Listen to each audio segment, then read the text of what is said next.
Hi, happy new year to all. ഞാൻ എൻ്റെ YouTube channel തുടങ്ങിയിട്ട് ഫസ്റ്റത്തെ ന്യൂ ഇയർ ആണ് കേട്ടോ.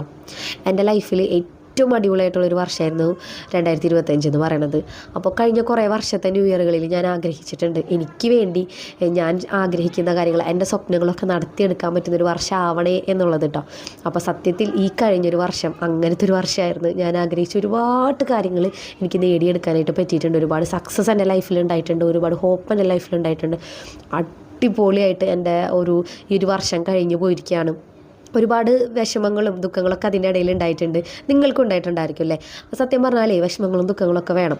എങ്കിലും ആ ഒരു വിഷമങ്ങളും ദുഃഖങ്ങളും പ്രശ്നങ്ങളിൽ നിന്നും നമ്മളെന്താണ് എഴുന്നേൽക്കലാണ് പ്രധാനം. അതായത് അതൊക്കെ ലൈഫിൻ്റെ ഒരു ഭാഗമാണെന്നുള്ളതും അതിൽ നിന്നൊക്കെ നമുക്കൊരു റിക്കവറി ഉണ്ടെന്നുള്ളതും അതൊക്കെ തിരിച്ചറിഞ്ഞിട്ട് നമ്മൾ വീണെടുത്തുനിന്ന് എഴുന്നേൽക്കലാണ് ഏറ്റവും വലിയൊരു കാര്യം കേട്ടോ. അപ്പോൾ നിങ്ങളുടെ ലൈഫിൽ അതുപോലത്തെ കുറേ എക്സ്പീരിയൻസ് ഒക്കെ നിങ്ങൾക്ക് ഉണ്ടായിട്ടുണ്ടായിരിക്കും, ഒരുപാട് സന്തോഷം ഉണ്ടായിരിക്കും. അപ്പോൾ എനിക്ക് നിങ്ങളുടെ അടുത്ത് പറയാനുള്ളതെന്ന് പറഞ്ഞാൽ എന്ത് കാര്യത്തിലാണെങ്കിലും ഓവറായിട്ടൊരു ഹാപ്പിനെസ്സോ ഓവറായിട്ടൊരു സങ്കടം നമുക്ക് ആവശ്യമില്ല. നമ്മളെ സംബന്ധിച്ച് നമ്മൾ എന്താ ആഗ്രഹിക്കുന്നു അത് നമ്മുടെ ലൈഫിലേക്ക് എന്തായാലും എത്തുന്നുള്ളതാണ് കേട്ടോ. പിന്നെ അതുപോലെ തന്നെ എനിക്ക് തോന്നിയിട്ടുള്ളൊരു കാര്യമാണ് കേട്ടോ, നിങ്ങൾ മുൻപ് ചെയ്തിട്ടുള്ള കാര്യങ്ങളുടെ ഒരു ഫലമാണ് നമ്മൾ ഇന്ന് അനുഭവിച്ചുകൊണ്ടിരിക്കുന്നത്. അതുപോലെ തന്നെ ഇന്ന് നമ്മൾ ചെയ്യുന്ന കാര്യങ്ങളുടെ ഫലം നാളെ അനുഭവിച്ചുകൊണ്ടിരിക്കുക. അപ്പോൾ നല്ല രീതിയിൽ നമ്മുടെ നെക്സ്റ്റ് ഒരു എന്താ പറയുക കുറച്ച് വർഷങ്ങൾക്ക് വേണ്ടിയിട്ടുള്ളൊരു പരിശ്രമം നിങ്ങൾ ഇന്ന് നടത്തുകയാണെന്നുണ്ടെങ്കിൽ നമുക്ക് അടിപൊളി ഒരു വർഷമായിരിക്കും പിന്നീടുള്ള ന്യൂ ഇയറുകളും.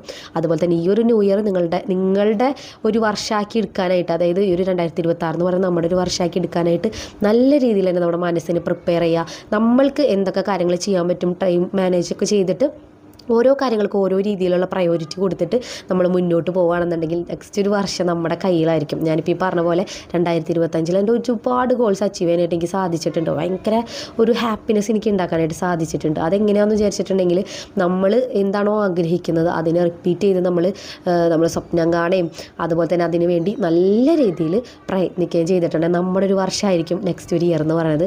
അപ്പോൾ എല്ലാവർക്കും അതുപോലെ നല്ലൊരു വർഷം ആവട്ടെ എന്നുള്ളത് ഞാൻ ആശംസിക്കുകയാണ്. നമ്മുടെ വീഡിയോസൊക്കെ ഇഷ്ടപ്പെടുന്ന ആളുകൾ നമ്മുടെ ചാനലൊക്കെ കാണുക, അതുപോലെ തന്നെ നമ്മളെ സബ്സ്ക്രൈബ് ചെയ്യുക, കമൻറ്റ് ചെയ്യുക, ഫോളോ ചെയ്യുക ഒക്കെ ചെയ്യുമെന്ന് വിചാരിക്കുകയാണ്. അപ്പോൾ താങ്ക് യു ടു ഓൾ.